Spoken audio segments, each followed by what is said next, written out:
All right. Hey, we're going to get things started. Thank you for being here tonight. My name is Andy Wahlberger, and I'm the executive director of a group called Stanford Professionals in Real Estate. And so we are an alumni group that has about 1,200 members around the world. And we have a counterpart group, which is a student group called Aspire. And that's a student group of people that have some interest in real estate. And that could be architecture, urban studies, construction, the business side of things, legal side of things. Ali Harandi has been our president this past year and has done a great job. Anthony Clark and Nelson Estrada is right here. They're actually going to China with us here in a couple of weeks. We're going to Shanghai and to Beijing, and excited about that. So anyways, we do a lot of alumni groups, but we also do some student events, and we thought this would be a great opportunity to bring David Gottfried down. And you've probably heard a little bit about David, but we're in for a real treat. David earned his degree in engineering and resource management here at Stanford and is part of the Stanford Professionals in Real Estate in our council called the SREC. David was the founder of the U.S. Green Building Council and the World Green Building Council. Many of you are probably familiar with the LEED designation. It's a green building rating system which was innovated and created by David. Currently, David is the CEO of Regenerative Network and Regenerative Ventures. He has an office up in San Francisco. And what David does is it's a private business-to-business consortium, and he's connecting, and he'll talk a lot about this, new technologies, new companies with opportunities and demand around the world, venture-backed opportunities.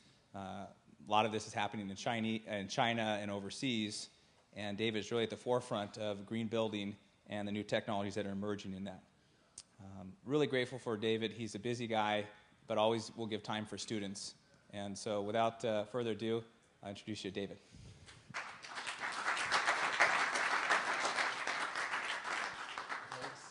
Should I use this? Or? Both are live. But if students, you want to push it forward? That'd be great. Does it put, well, it's Let's see. Looks like it's Is this too removed? It's got, it looks like it's got some extra. Nope. You want to just do the wireless? I'll use this. Why is no one up here in the front? Did they hear I throw water balloons or something? I was going to make you all move up, but instead I'll move to you. So it's a real pleasure to be here for about a dozen reasons. And I'm a fan of Spire, the Stanford Professionals in Real Estate, and what they're trying to do.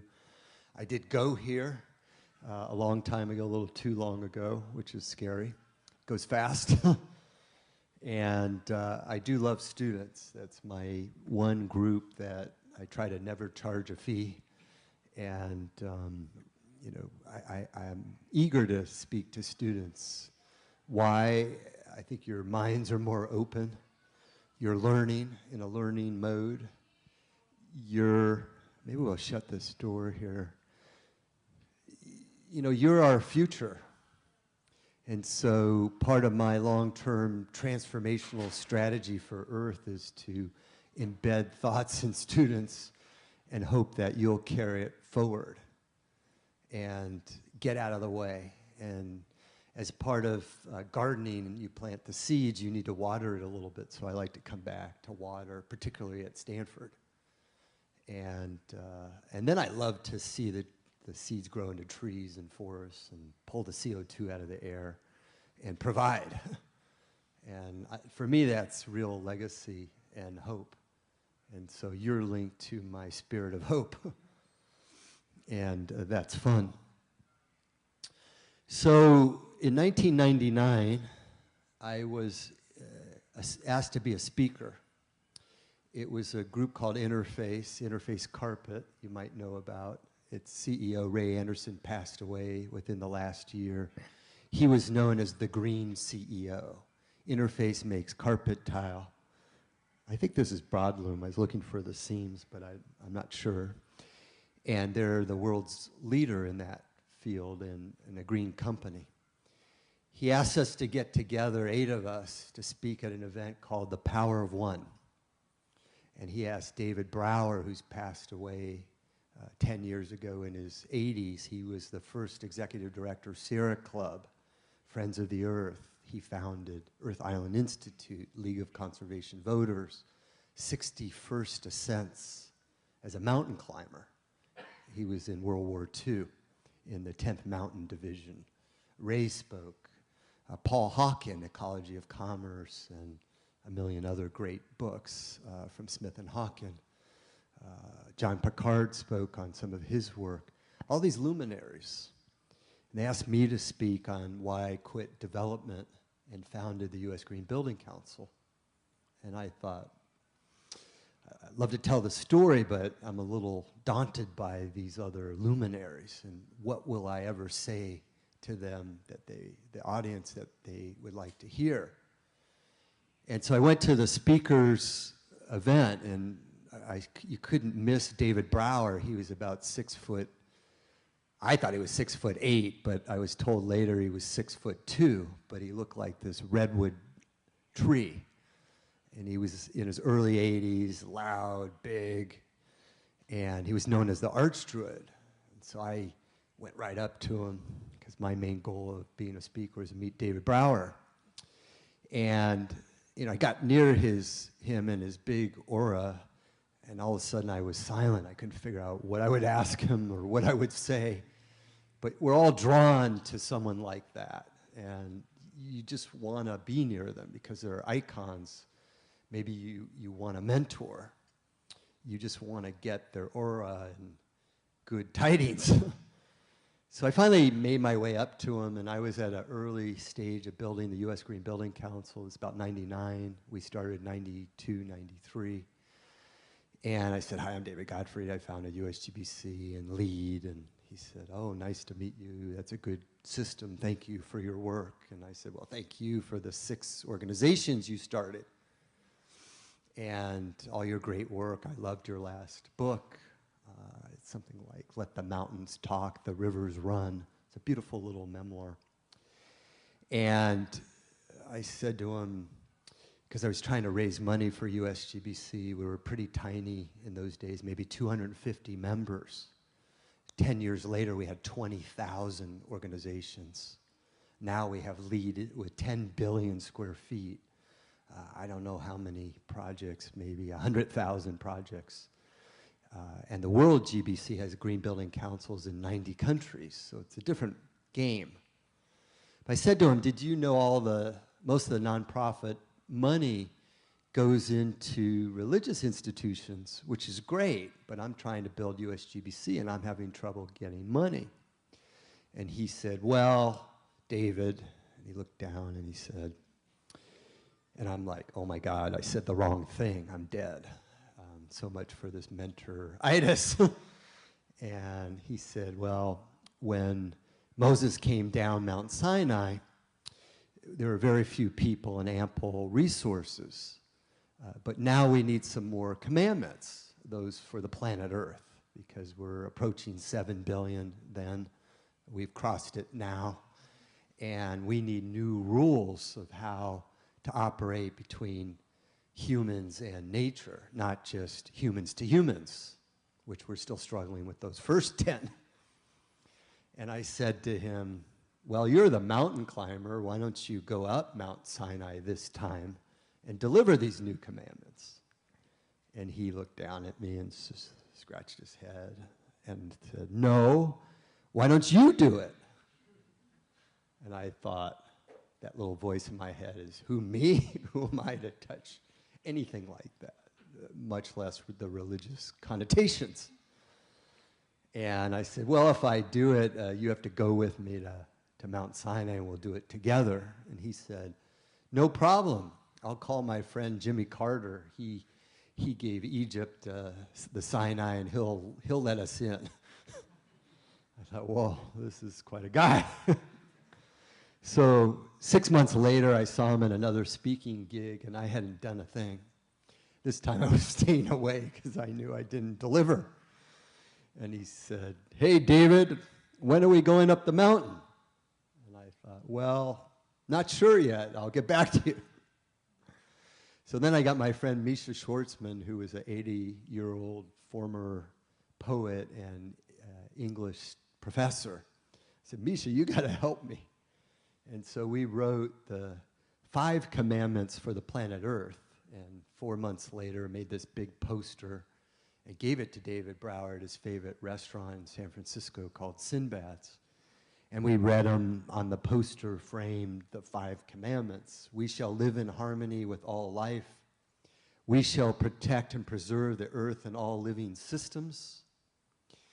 We shall restore that which has been damaged, air, water, and soil. We shall not multiply beyond the capacity of earth to sustain. That's Paul Ehrlich. We had to remember his good work here at Stanford. And we shall embrace and cherish the earth and become stewards. So we worked 6 months and thought we nailed it. And I was younger then. Kind of proud of myself I had actually done it. A little cocky. And he said, thank you. I didn't think we'd ever go up the mountain. Glad we can do that now. Then he looked out the window.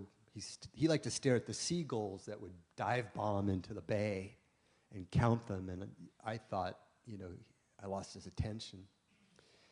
Then he'd have a sip of his Tanqueray. And he said, I wonder what we've forgotten. And I thought, God, this guy's brilliant. We've worked for 6 months to write all these commandments, but we didn't have this expansion quotation of the future. And so we added the 6th commandment, what have we forgotten? And it became the most powerful one. You know, when we invented asbestos, we forgot there might be a side effect to it. Early on, they invented cigarettes. We later learned what that means. And we invent so many things, but we don't invent the future present valued into the equations. There's no differential in the equation. We think the left side equals the right, but there's no variable for the future that will go from Moses' time of population and resources everywhere to 7 billion. I read the Lewis and Clark journals when they came to discover the West Coast and the rivers they would float. The trout were so thick the boat couldn't move almost, you know, and dinner was running around in ample volume of protein. You know, now if they came back, they'd have a heart attack. I think Henry Ford would do the same. He was a systems engineer.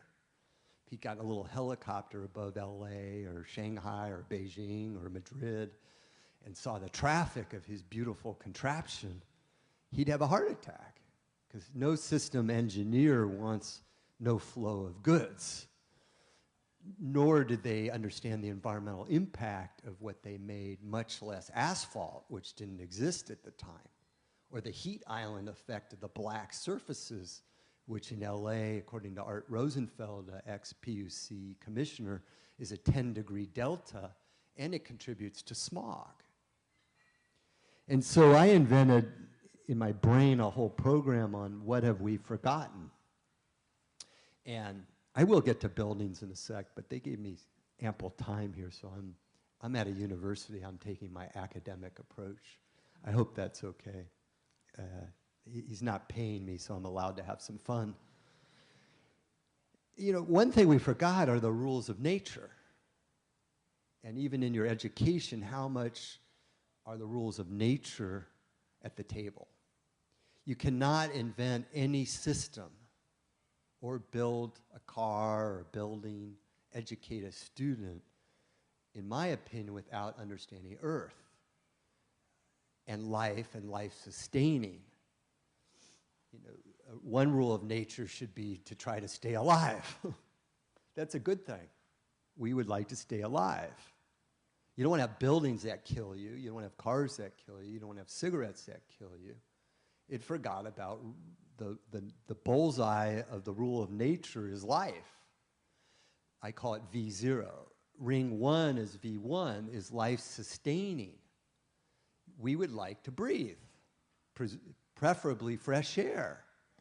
We did forget that in many parts of this world. I grew up in LA, and we had smog alert days where you didn't go to school and your lungs hurt. I saw that, unfortunately, recently in December. When was I? I think it was December in Beijing.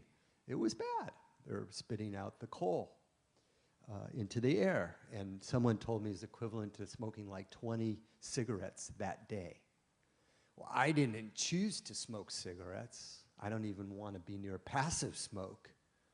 And that wasn't fair. I felt like it wasn't valued the same way LA didn't value the air. They also polluted the bay there, the oceans, and there was tons of garbage that they had to clean out. Nature does not have waste. When the redwood falls, it decomposes. One of the most beautiful sights in a rainforest is the next tree growing out of the old tree in a closed-loop system. When the water comes down, it gets filtered. We've invented water filtration, even black water systems, algae scrubbers, through John Todd at the Smithsonian invented solar algae scrubbers, which is just replicating how nature purifies water. We forgot there's a sun and that we need heat and light to grow, and that there's a benefit to it, and that that's an asset. When you get rid of your soil, you can't grow food, you die. So then a future ring of progress and cultivation of nature is impeding our ability to grow food. And we're really in trouble in food as we cross 7 billion. And you know that there are natural systems and many things in this whole new field of biomimicry, which is a nature field, where we can learn, like coral reefs, how do they make such a strong material that pulls carbon out of the ocean with no heat? And Calera is a product nearby that studied that, and a lot of the work of the original founder was looking at coral reefs. And so there's a lot to learn from that as well. But the main essence of that is that we are here to live, hence we're here to sustain life. And we need to play consistent with those rules of nature and the things we make and how we civilize in order to sustain and be here. We are lucky. I don't know about the future generations and what we're handing off. Now we have an economy that's dictating the whole world. Capitalism won. Did that economy understand the rules of nature? And is the bullseye of value and wealth definition life-sustaining? Does the economy care about fresh air? Does it care about water? Does it care about materials to build? Does it care about our future grandkids? Not really, but it's starting to wake up. And so as we've crossed this human threshold without these extra commandments, in some ways they're coming into the economy, for whether we like it or not, with global warming, with countries like the US and China and India where we're running out. There are places where cities have fallen because the aquifer is gone. In Australia and Queensland, they pretty much ran out of water 3 years ago. They're in trouble. We've had blackouts here. When you run out of power, it's hard to run a society. We do have green companies. We have clean tech as a venture capital asset class. We have social responsible investment funds. So these things are starting. What's the percent of investment in the world? It's still small. We have Priuses that are hybrids. We have Teslas.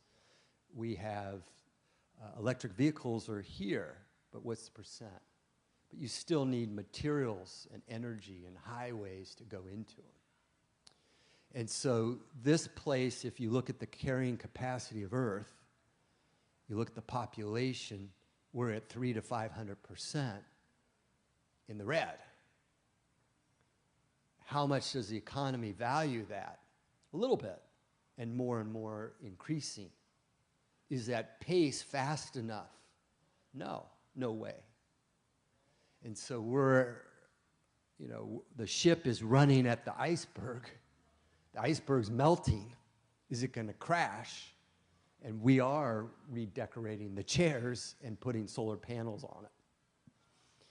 And that's where we find ourselves. There is great hope, though, because with finance, green investment, tax credits, even real estate tax credits for LEED, green tech being hot, clean tech having billions of dollars, we are waking up. We're new at waking up. It's a new field. The game we're playing in, though, is not only billions of people, it's trillions of dollars. If you replace all the windows in the world, it's about $1 trillion. So if you think of Solidigm, which is in Milpitas here, is a VC-funded firm, raised $150 million. Vinod Khosla is behind it, and many other VCs. Their factory's finishing in Mississippi this month. They're going to make a smart window, put a signal through it, goes from clear to dark. It has a first cost impact on buildings because you don't need as much mechanical because you kept the heat out. That's $1 trillion market with a smart product that understands where the sun is and a window that could do something about it and an impact on the overall building energy and the comfort of the people in it. So that's, I call that product, it's in my asset class, which is GBT, Green Build Tech. That's where clean tech meets green building. And there are markets that are $1 trillion or hundreds or over 100 billion for different things. Calera is a startup firm, a few years old. They're trying to ramp CO2 from a power plant into the making of an aggregate. That aggregate can go into concrete. It's potentially carbon neutral to carbon capturing. So it's a material that can sequester carbon. It's a replacement for Portland cement. It has a lot of applications. That's a new business. It's received over 100 million probably in funding. We're still figuring it out, but that's an interesting biomimicry product trying to understand the rules of nature and even how some of our natural products work and pull it into the building industry. The Solidigm understands the sun. And so we're starting to see a lot of buildings, products, VC investment start to build this bridge of what we've forgotten between nature, nature's rules, people, and survival. And so I jumped in not only to green building, probably in '91. Started here earlier in probably 79 and 80 with Gil Masters' class. I took it, designed my little solar house. If everything burnt that I had from Stanford, the one thing I'd want to retain was my solar house. Because it was fun, it was dear to the heart, I designed it, but something stuck. You know, I became a developer for 10 years, went to DC. No one cared about anything Gil taught me. No one cared about the bullseye. No one cared about V1. No one really cared about the future of humanity. Anytime I brought up any of those messages, they'd say, go back to California and stop smoking that stuff. You know, and yet I studied it. I believed it. I early on met Amory Lovins and World Watch Institute, a separate group. If you read their State of the World and the statistics of Earth, you know, it's our Bible, and yet industry didn't want to embrace it in real estate. And so my hope with USGBC and LEED, later years the World GBC, was to transform not only how we make buildings and measure them, but transform the economic proposition so that a building is not valuable. It's not an A building. It doesn't have a low capitalization rate unless it understands nature and natural systems. unless its ecological footprint is small. In a vision, it's regenerative, it's restorative, it's net positive for energy. It captures and recycles the water on site. It sustains and regenerates where it's sitting, even if it's a wetlands. But that should be highly valuable. That should be a 3 cap, not the apartment buildings, you know. It's an A+ asset. And if a building, its lights don't know you, the occupancy sensor isn't interlocked with the conditioning, something doesn't happen in the space when the windows are open and there's no dialogue with them, that's not a smart building. It's not tuned. The building needs to be biologic in a way. And so we can pull this inside with technology. If you look at sensor technology, it can know where we are. I think each of us will be an IP address very soon. We already are. I'm an IP. This knows where I am. Well, it should know where I am in the building and where you are. And we're all here. And maybe it's a separate bracelet we wear. Maybe they embed it in your skin at birth with your social security number and your blood type and your parents. Why not? Maybe it's Big Brother, but then we know where we are in buildings. And the buildings should be lit and conditioned based on where the people are and their task of what they're doing. Are you sitting here? Do you need foot candles for reading? No. Do you need it in the back of the room right now? No. Do we need it in the hallway? No. At least we have daylight here. We probably have daylight sensors somewhere. But it's probably one for the whole room because they're not on every light.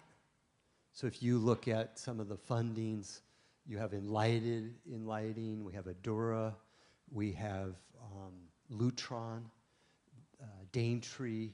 These are all VC investments to put a sensor on every fixture. Some are DC powered like Redwood on an Ethernet cable that doesn't need conduit, it's low voltage. Others are wireless, like Enlighted. That sensor knows the other lights and what they're doing. They know you. They know the lighting. They can know the heating. They can know the CO2.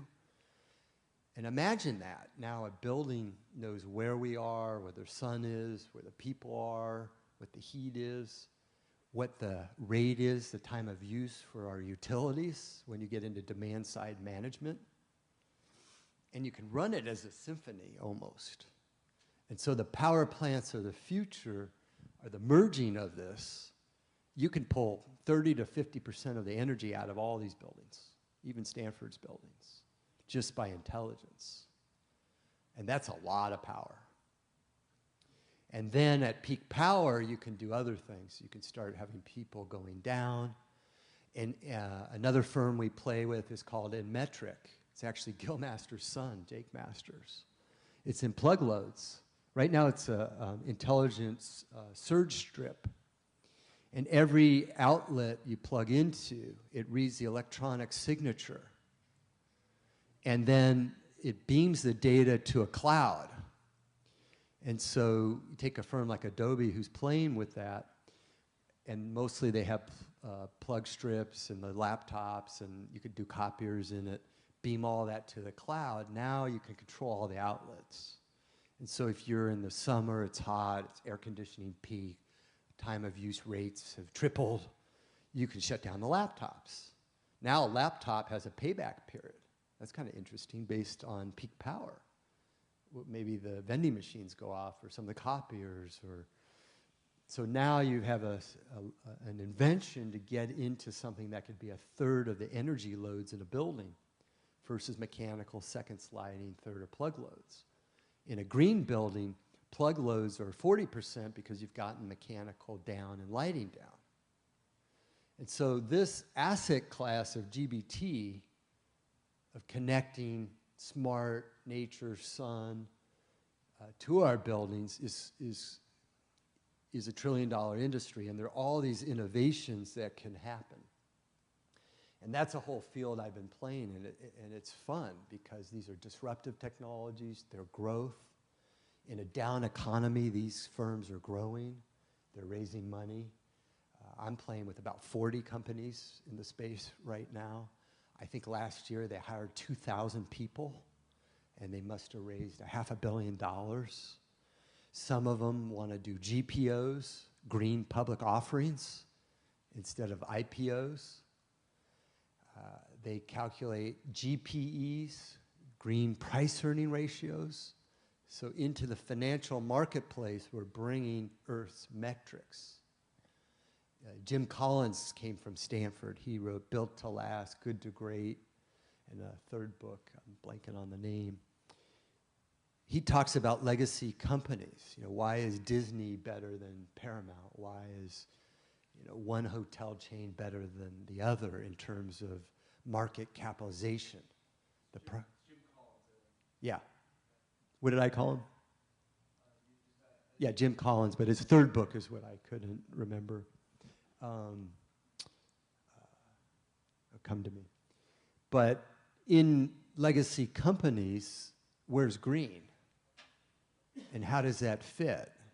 And what you'll see in a lot of the legacy built to last, he doesn't talk about it at that stage, but you'll find at Disney a green strategy. You'll find a green annual report, a CSR report, corporate social responsibility. You'll find a green team. You'll find green procurement. You'll see that they've rated their buildings. They're all an ENERGY Star. They have hybrid parking. They probably have flex employment hours and telecommuting. I just came from Adobe. They have 5 LEED Platinum buildings. The space there was gorgeous. They don't care when the employees come to work or not, because they work around the clock globally. And the space, one of the rooms is a game room. Like, they encourage them to play Xbox. I was like, wow. And so these are the legacy companies of the future. They understand green, but they're also moving into the social arena, social responsibility, which is a big part of green. In LEED, what are our social responsibility credits around the building? Indoor air quality, that might be it. But in the LEED of the future, we'll get more into how do you treat your people? Where's your product made in terms of labor conditions? A lot of the Starbucks in the early years got in trouble of where their coffee was made, and Gap where their shirts were made, and soon you're into labor issues. Bamboo is considered a rapidly renewable material even for floors, but a lot of the labor is substandard in third world, in Thailand. So the social condition is part of it as well. But for you, this is an exciting time because we're waking up to the metrics of Earth, and the economy is opening its doors to green investment. And analysts, even in Wall Street, have the Dow Jones Sustainability Index and other parameters, Time, Davos, Newsweek, they rate firms for corporate sustainability. And those firms take it seriously. And CSR or green is finally getting into the C-suite, where it's part of the corporate strategy, where it's part of ROI. It's a big part of brand. It's a part of employee recruitment and retention. And that social side as well as flexibility. The Apples and the Googles, they pay a fortune to make sure their staff are happy. A lot of it is green building, letting the daylight in, individual control of their space. And some of it is just flexible, and kitchens and food that's organic and healthy. Bring your dog to work. So the new marketplace, which is you, are demanding that to stay and be loyal. But you also, as a brand, need to keep your customer. You need to report green responsibility. In Australia, they're all over carbon and carbon reporting. In the US, we had AB 32, but we're getting softer on it. Australia is going the other way. And it's a big business now that every firm is mapping their carbon footprint. And they have carbon trading, and they'll have more. It's still slated for California. We'll see how it plays out. China, carbon emissions trading is going to happen. And it's part of their, I think we're in the 6th five-year plan right now. I'm sorry, the 12th five-year plan has carbon in it. And that'll be important at some point. We're all focused globally on energy, and that's very important. But water is equally important, or more important. When you run out of water, you die. And we, as a globe, do not embrace water. It's too cheap. The price doesn't reflect the real price. You could wash your car, you could water your lawn that we imported from England. You could have vegetation that's not local, that shouldn't even grow here. And that is a luxury we cannot afford as a society anymore. I go on a walk every morning and I see all the sprinklers on because people planted things that shouldn't be there. But right next to it are canyons with incredible trees and natural growth that need no artificial potable water. So the big person up there got it right. Why do we pave over everything so the water ends up in drains, which then uses energy to transport, to treat, to then send it to the bay? It's ridiculous as our aquifers are shrinking. Why do we have, toilets with drinkable water that you flush and it's gone? We don't capture it. It could be the sink water. Sloan makes a simple sink to toilet gray water system that's very cheap, and it goes in the cabinet under the sink. In that period in Australia where they almost ran out of water, they outlawed sprinklers, lawns, bathtubs. Toilets had to be dual flush. The best dual flush toilets come out of Australia. The best water capture is out of Australia. They have gray water and black water systems. And in 3 years, they just turned it around completely in Sydney and Brisbane and the Gold Coast. Why are we in California not studying that? Why don't we have dual flush toilets? Caroma makes one that I think is 0.75 on a number 1 and 1.0 on a number 2. And they even have a sink on top that takes the water from your sink, or it's a sink where you can wash your hands on top and then it goes into the toilet. Simple. What's the size of that industry if you're a capitalist to change every toilet in America? And why aren't we doing that? You could save 20% of the water between toilets, aerators for faucets, and we talk about green jobs. Wherever it rains, you should have rain barrels. I had 11 at my last house I had. Every drop of water that hit my property got captured. Most of it was used in the toilets. The other part was landscaping.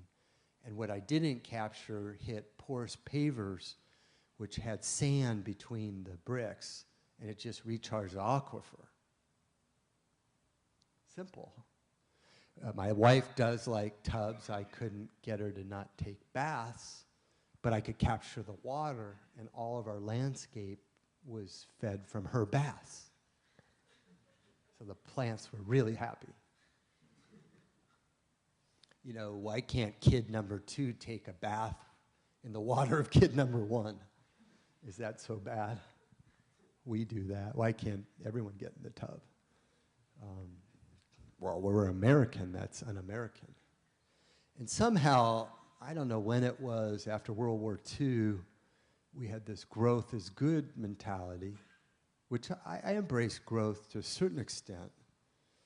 But part of that was waste is good. And waste equals wealth. If you're really rich, what do? You buy a big house. What are all these Facebook millionaires going to do? In fact, the brokers are keeping houses off the market. They're waiting. The landlords are keeping space off the market because the trickle down of those millions. So what are they going to do? They're all going to quadruple their footprints. Now maybe they'll buy a Tesla, but they'll buy a big house. They'll buy a Tahoe house. That's fine. All the founder types will buy Gulfstream jets, you know, and then if you're really rich, you start buying companies. And that's fine, but what's the ecological footprint of that? I'm not adverse to growth, but I like growth in green. Amory Lovins invented the negawatt concept. I studied it here in Gill's class. Every watt saved is a watt generated. It's the best power plant. I've extended it to the nega footprint.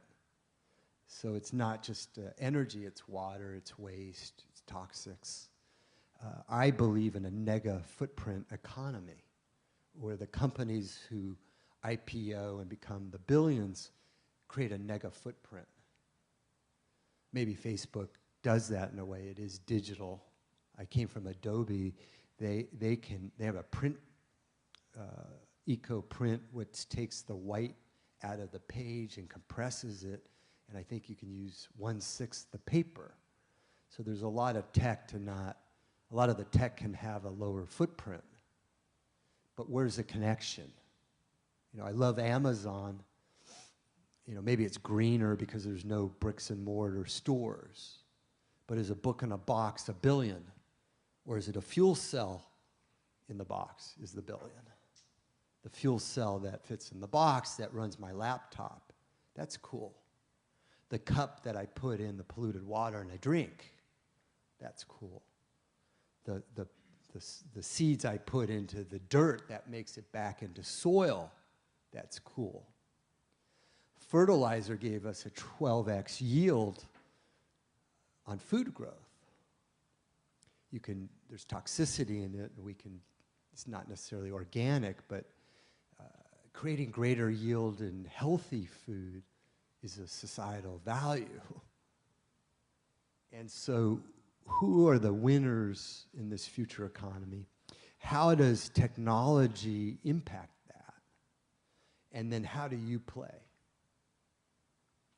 And so I'm a capitalist, but I'm trying to surf this bridge that creates nega footprint and billions. If you fight the creation of the billions, you'll lose because everyone wants to have. If you're in India and China and Africa and wherever is growing fast, they want what we have. If they're real smart, they'll leapfrog over what we created, which is the big footprint to have what we have. But they want the party, they want the air conditioner, the car, the Jeep, the cell phone, the bigger home. That's what humans want. Bucky Fuller thought we would all live with less when technology came. That hasn't happened.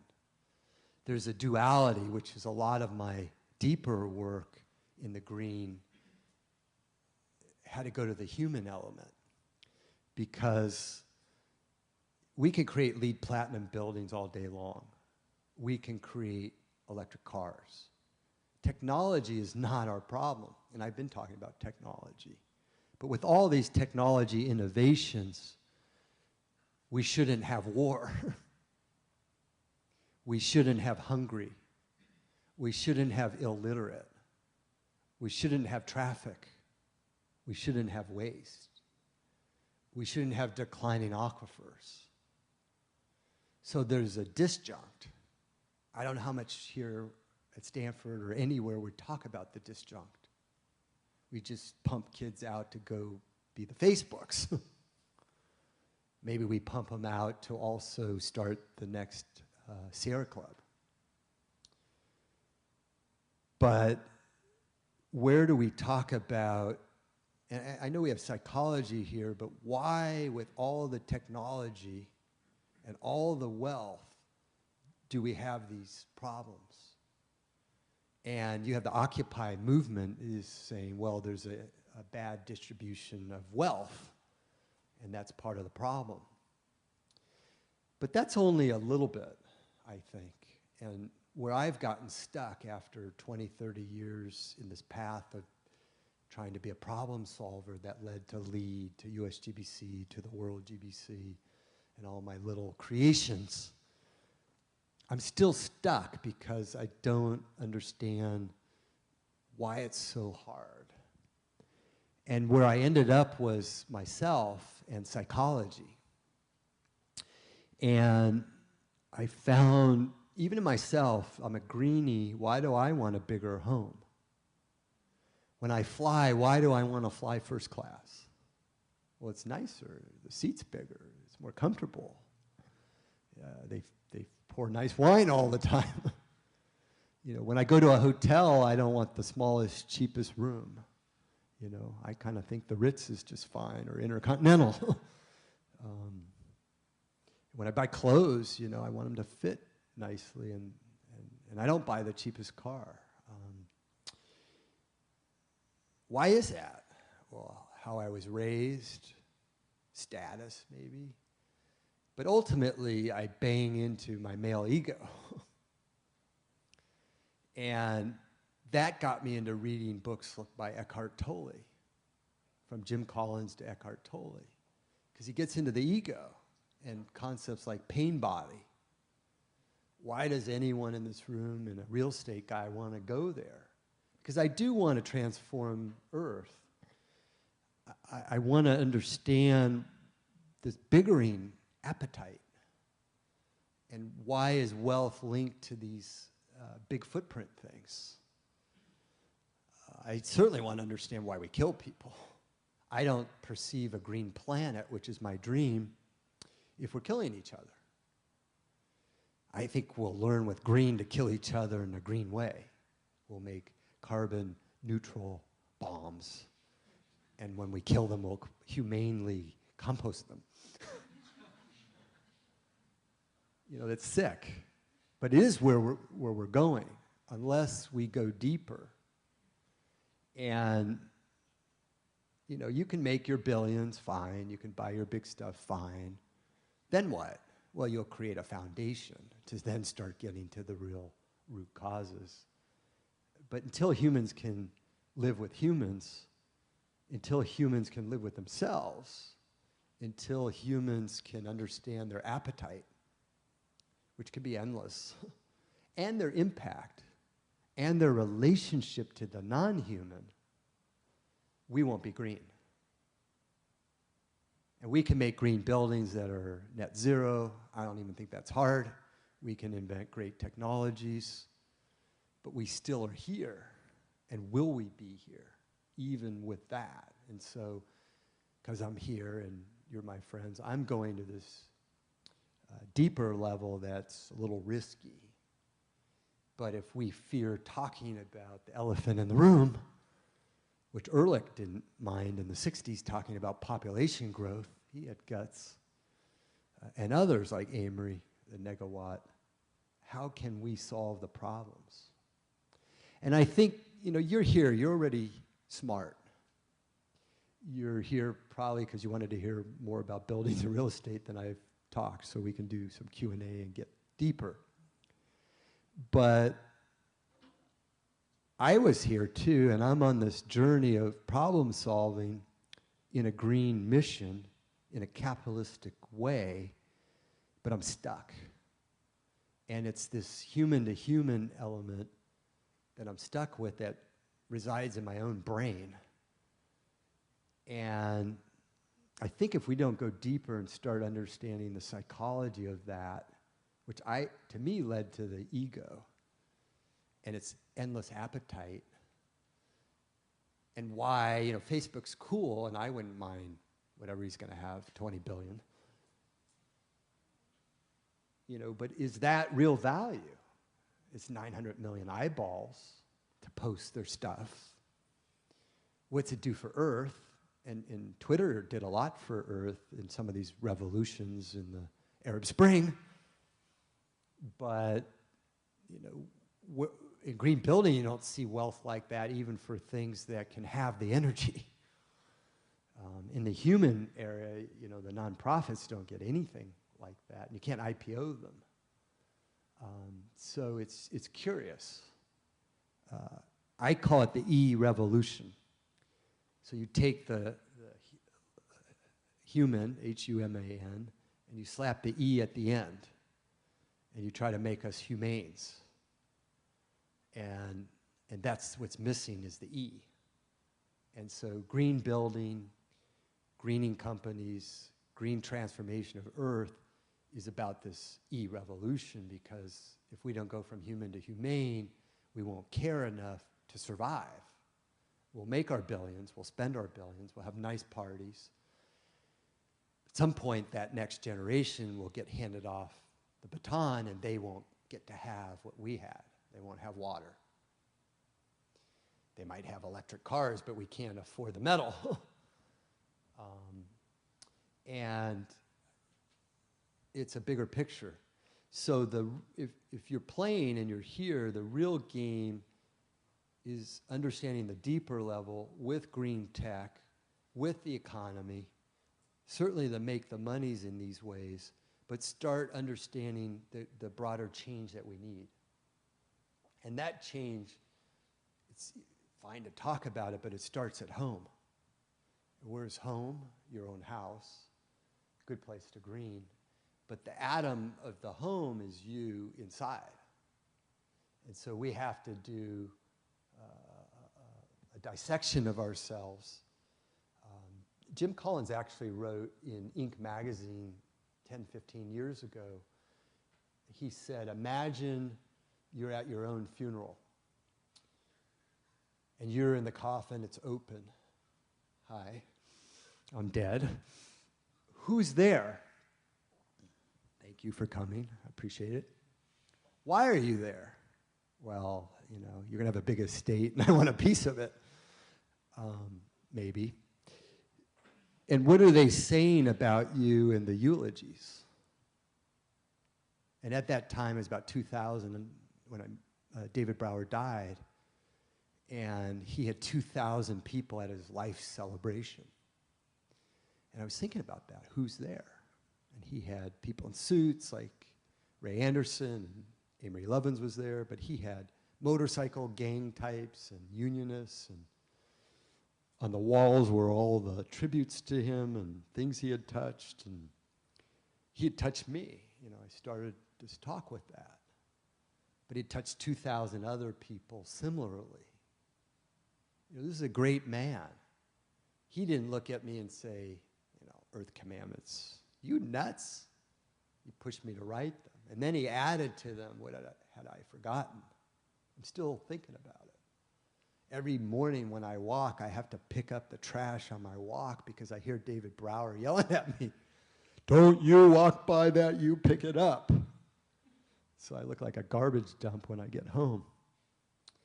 I didn't really want to do that. It's dirty, it's in my way. It wasn't my garbage, but I hear him. He's my greater conscience. He signed a letter to me, he wrote once, and he wanted me to do something, and he signed it. David Brower, for the earth. I saved that letter. You know, here's one guy I tripped into who really influenced not just me, but 2,000 people flew to his life celebration. And for you and me, that's the game. Use your intelligence to invent. Use your intelligence to solve problems. Use your intelligence to see the problems. I believe a no is just, you haven't pushed on it hard enough to get it to a yes, if it's important. You know, USGBC was the biggest no I ever heard. And I heard that no so many times. And you know what? I was standing almost alone. In the early days, I funded it. So I had the pleasure of funding a nonprofit I didn't own. I was a CEO with a nonprofit board telling me what to do. I had no stock. They hadn't invested. They invested time. And then they would tell me all these things on how to run it while I was funding it. You know, that was not fun. And even major groups that have stand with us today as our partners and friends, they wanted to kill us. You know? And then there were the trade organizations. Tobacco Institute was my biggest enemy because I didn't want smoking in buildings.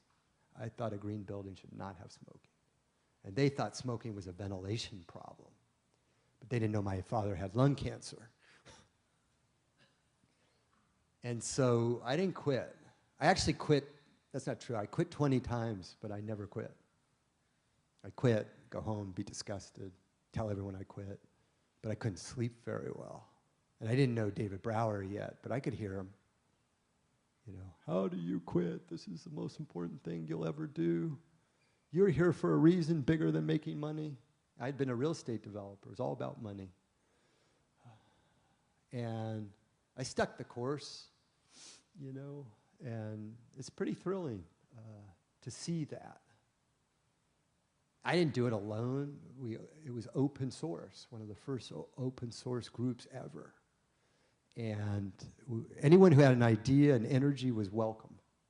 Anyone who wanted to fire hose us and slow us down, they were thrown out. And at one point we had 20,000 organizations, and it's hit 90 countries of people who want to make a difference in the built environment and play in the bigger picture. And what they'll tell you isn't that LEED building they did was the greatest thing ever. They'll tell you it's the people they met, the people they worked with, the people they influenced. I mean, we all hug. We're going to have Green Build in San Francisco mid-November. There'll be 40,000 people here. It's a hug fest. And a lot of these are suit and tie types, But they go home and they say, I did a LEED Platinum building, and their kids actually like them. They have something to tell them. And it'll end up being amongst the biggest thing they ever did. So by pursuing green and building, which could even be economically driven, we found community and purpose. And at the end of the day, and what Jim Collins is writing about is, why are you here? What do you want to hear in those eulogies? Are you living the life today that is consistent with what you want to hear? If not, reorient while you have time. I invented something called the life balance sheet. Its nickname is Lead Life. Its joking title is David Get a Life. Of course, it's 10 categories, 100 points, and in an Excel spreadsheet. The 10 categories, only one is sustainability. Others are love, education, health, finance is one of them, community. And then I invented sub-rating systems of what I thought was important. And when I rated myself in point raise, when I invented it, I was 53 points out of 100. And I made 60 points a certifiable green life. So I was technically dead. 90 points is platinum life. At one point I got to 83. Then I got married, had kids, my social points went up, and everything else went down. And then I learned it's very jagged. It's not flat line. But those are the types of dialogues that I think we have to have. It's a dialogue with ourselves and others, between professors and students. And I think it's important because the bigger game is, why are we here? What do you do with your time? And how do you use your intellect to not only provide for your family in the future, but to have a legacy that you're proud of? And really, that's the greatest message I can leave with you. We can get into technology and green building and LEED and USGBC and IRRs and PE ratios and LCAs, but it's all embedded in a bigger game. And my mission that started after Gill and USGBC is embedded in this kind of thought.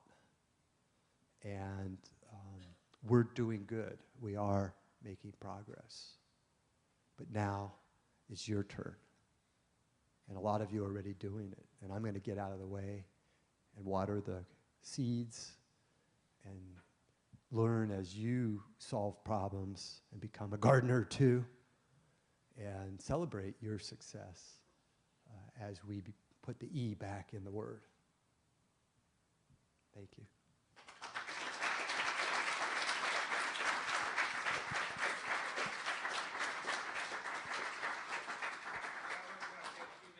Sure. And I'll stay too. Because we're on camera, if you could just either repeat the question or have the person say it in the mic, just either way. Great. So who has some questions, please? And say your name if you could and what you're studying or what you're doing. Sure. My name is George. I'm an IR major in international relations. Should I give him the mic? This is really okay. So my name is George. I'm an IR major. I'm a junior, and thank you very much for coming in to speak with us. And I had a question that's a little bit pointed, I guess. But so you started to mention about what you thought was really hard about getting people to implement these reforms that you've initiated and that you've persuaded so many people to join with. And one of the things, I worked in real estate last summer in Brazil. I've talked to a lot of people in the real estate community, and part of the hesitance that they've expressed towards implementing a lot of the LEED reforms in particular is that they feel like, frankly, they are not necessarily people, even though in their hearts of hearts they probably care about being green. They don't actually care about it for business. All they want to do is make money and make a profit. And so that, to me, for what I heard from them, like the whole point that they wanted was to basically be sustainable only when it made the money. And so the question I had was, with the new knowledge that we have now about what makes investment sense with energy efficiency, do you think that USGBC and LEED have kept up, or do you think that USGBC is and with its LEED standards is resting on its laurels and basically just turning itself into a profitable non-for-profit and running long on the dream while falling short on reality?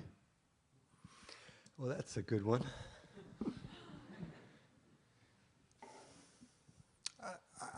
I'm a restless engineer, probably like a lot of you. I don't believe, no matter how, maybe this is Japanese, no matter how well you've done, you can always do better. And so USGBC has done very well, bigger than we ever thought, and LEED for sure. I think USGBC knows it can do better with LEED, with its community, with its reach, and it's working hard to get there. I think it did get big, about 250 staff. We have 80 chapters. One of our staff members is here. Do you want to say hi? And, I think that we can celebrate a lot, like Greenbuild here with 40,000 people, LEED with 10 billion square feet. 180,000 LEED accredited professionals. That's a whole industry. Can you calculate the NOx and SOx and CO2 that LEED has saved? No. But Paul Hawken writes in some of his books that we've probably saved more CO2 than any group in the world. And I would believe that. But at the same time, I think USGBC can do better and grow. I think we can listen better to these types of people who are saying, they only want to get rich, and understand their psychology and work on a way that speaks in their dialogue but still gets them to go green. I think we can work with the economy better and value assessors and banks. So if the building isn't green, it isn't as valuable. So the person who wants to make money will lose money because the building's energy inefficient, water inefficient, poor daylighting, the windows leak, the building's carpet adhesive off gases. To get into that dialogue, a lot of LEED is two things. It's a guideline as a standard with credits, you may know. I think the guidelines are very good. It's also a third-party certification system, and that's done very well where you get the LEED plaque and you go through it, whether it's certified to platinum. Personally, without a USGBC hat on, I believe USGBC can do better in how the certification game works. The cost of certification. There are all these consultants out there who charge a lot of money to certify buildings. These owners don't want to hire those consultants. And that was not my dream, to create a consulting industry and have things like CIRs, credit interpretation requests, that you have to study like constitutional law. That's not the point. The point is to get the building to save energy. And when the PG&E bill comes, it's lower. And we celebrate a building that's half energy or quarter energy. But we should also celebrate, I call them clunker buildings, that are Energy Star score 13 out of 100, that went to 20. Not just those that are 69, which is our minimum in EBOM. It's not that I don't love USGBC. I want all buildings in the game. I want the financial misers in the game. But we're going to change the rules of the game, so if they don't play, not with USGBC, but if they don't play with Earth and understand that energy is dear, water is important, that their building will not get the rents. It will not keep the tenants because they don't have comfort. It will not have the capitalization rate that appraisers use for value. So when they rent it, when they go to lease it, when they pay their utility bills, they're pulling out their wallet. I don't have to talk about green or love of Earth or David's E. Let's talk ROI, IRR, capitalization rates, investment capital. At some point, banks will give you a better interest rate, hopefully, because the risk is different. There's already insurance at 5% less if it's green, Fireman's Fund. And so USGBC is learning these things, wants to, but it can move forward in its next genesis to understand that there's 4.5 million commercial buildings in the US. Most of them are small, and most of them are not in Energy Star or LEED. And yet they have the big energy footprint. And it's not just Stanford or Cal EPA or One Bryant, New York, who should play. We all have to play. We all have to get on the scale. And I think USGBC could move more in that direction, as well as member benefits. What does that mean to be a member? And how do members share knowledge and stories and content? And it could better serve there too. And so IBM had gone a certain way before the ThinkPad, which became Lenovo. They put it on a dinghy and invented that. Many companies have done that and reinvented themselves. Apple had a bad period with John Scully, and Jobs came back. And USGBC is going to do the same. Other questions? Up here, maybe we can move the mic, yeah? Sure. Good. One of the phrases that gets tossed around in the context of more green economy is internalizing externalities, and we heard about that a bit in the context of Australia and the carbon capture and stuff. Do you see any way forward for, like, is there any movement in the capitalist side of things to internalize those and to, like, take accountability for the environmental harm or health impacts of those, or is it all going to have to come from government regulations and, like? Right. It's a hard one. Al Gore tried that early on at the pump, and it didn't work so well. Who pays for pollution? Who pays for excessive water use? Who pays for toxicity? Who pays for the commons getting smaller? I think more and more private businesses will embrace it, and the corporate social responsibility programs are making them benchmark, certainly for carbon. Big companies have to know their carbon footprint right now, and good companies are reporting it. Better companies are goal setting. Great ones are really improving. Some are moving towards net zero, and they're publishing it. They're screaming about it. UTC, United Technologies, has a carbon calculator. Carrier is one of their firms. Every minute, the carbon their products are saving. Firms like Interface are mapping their waste that they consume. And those are, in some ways, externalities that they're pulling into their reporting. Even Office Depot has a great CSR report. They're the #1 Newsweek green retailer. They voluntarily rated the 16,000 products they sell at OfficeDepot.com, created a green catalog of 2,000 of the products with a single attribute score, trying to get at externalities on all the things they sell that they don't make. If a firm tried that 10 years ago, all the people who make the things they sell would have screamed. The Home Depots are moving in this direction with green shelves in their stores, and those shelves are embraced with lower footprint products, which are pulling externalities in a bit.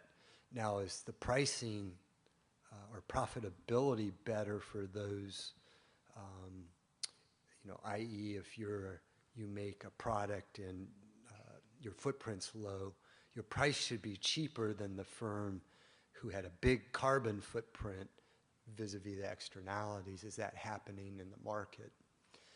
Not fully yet, and we have to get there. But I think it'll be a private and public push-pull. You want to take one more, and then you said you'd around for a little bit? Yeah. Please, Audrey. Hi, I'm Audrey. I'm currently part-time self-learning here about technology and part-time working on make a greener and a smarter city in China. So my question is a little bit about the bring innovative green technology to China, to current market, because I noticed two kind of notable factor those days. First is that the winner of this year's Prizer Architecture Award is a Chinese architect. And another factor is that this year's #1 of the top 100 most creative people in the business world is also the Chinese guy. And the common thing of those two people is that they are working on serving the Chinese environment. So I think it's sort of the time that not only Chinese people are aware of this problem of China, but also the world want to see a smarter solution for current Chinese environment. Obviously, innovative technology, it should be the lasting and the most sustainable way. So I'm wondering, throughout this supply chain, about the green industry, and I think the United States is in the upside of this supply chain because here people have technology is the key. And I think China is sort of on the downside throughout this supply chain. So how to bring those advantages in the upside to the downside and eventually make this whole supply chain better. And because this service or solution is not similar to consumer product industry, it's much more complicated. So how to bring this technology to China with the same quality and sort of questions. So could you share with us about your experience and advice on that? Thank you. Sure, thank you. Well, it's not surprising that the two awards are from China. I think if I were giving an architectural prize, I would pick someone from China. For reasons, I'm sure the merit was there, but it's also indicative of the economy and the potential for real estate there. They're creating cities like we're renovating buildings. I even think they have more new cities than we have renovated buildings. Each city is 10 million square feet, 1 million square meters. And the market opportunity is incredible.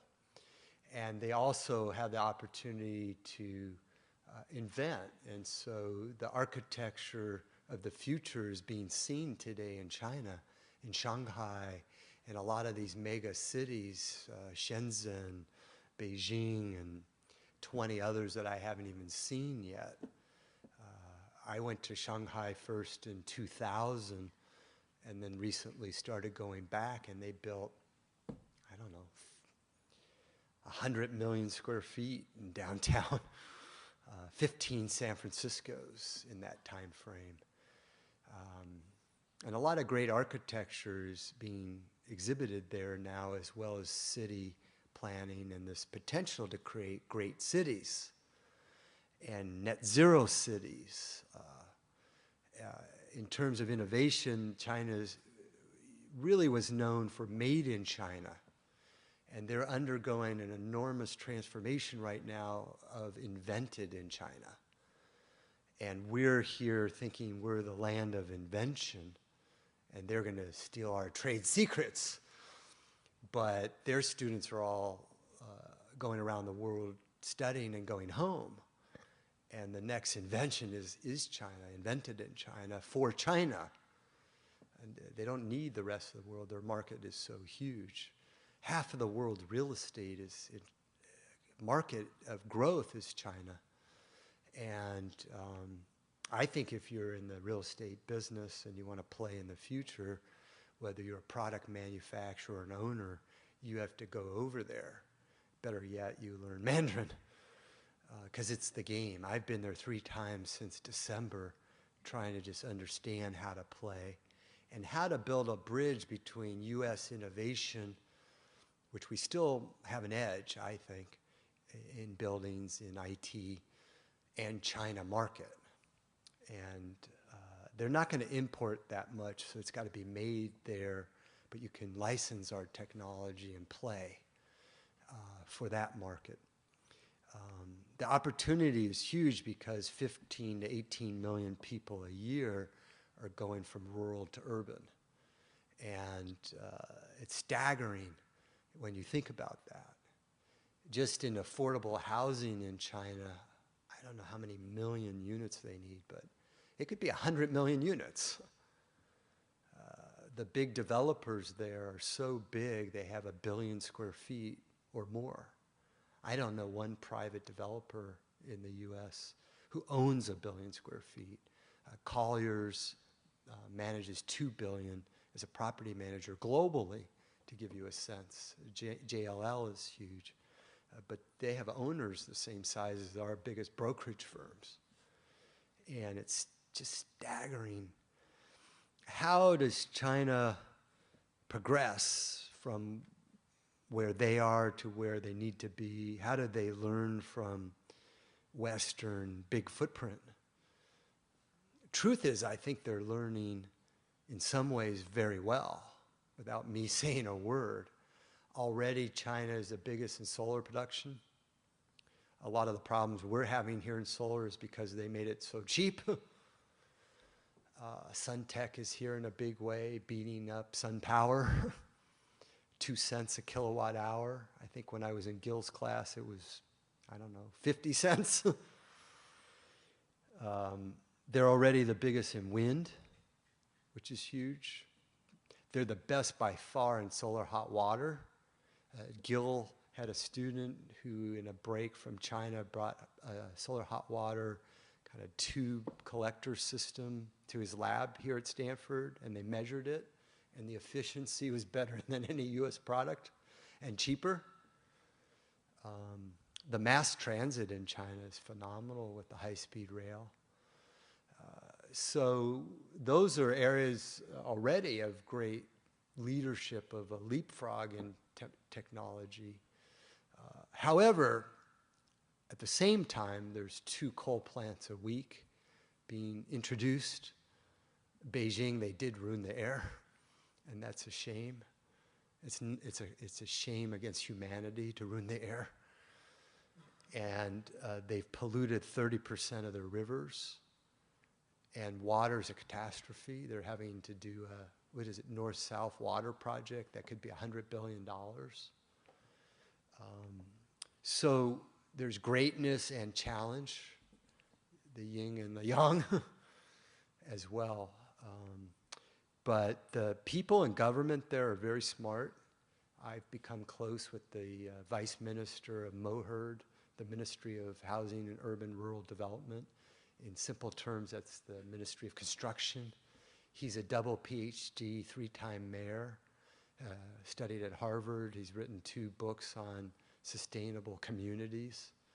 He's smart, and he's studied everything that's going on around the world in global best practice, and he's bringing it to China. It's in the 12th five-year plan with 65% energy efficiency requirement from the base case.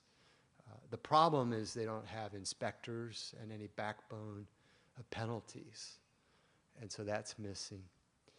Codes are still new and weak. So enforcement is very important, probably the most important thing. Goals are good, but enforcement is helpful. And making things mandatory in codes isn't bad either to leapfrog. And China can do that more easily than we can because of the strength of the government. Finance opportunities. ESCOs are new to China to fund the ESCO opportunity. There's a bit of tension between all the condominiums and the sales of those in green with short-term first cost orientation, and that has to be bridged. But I think China is a big chunk of the Earth's future. A lot has been great. The innovation is increasing. The awards will increase. They've got the money, they've got the market, and they have brains. As Americans, I think we have to embrace that and understand what that means for our marketplace. Thank you, David. Do you want to wrap up? Just, again, thank you for coming out tonight. Grateful to have David speak, and I think he said he's hanging out for a few minutes if you have any questions, but this will be our last event before the end of the school year. Looking forward to doing some more with you next year, and thank you for coming out tonight. Thank you to David.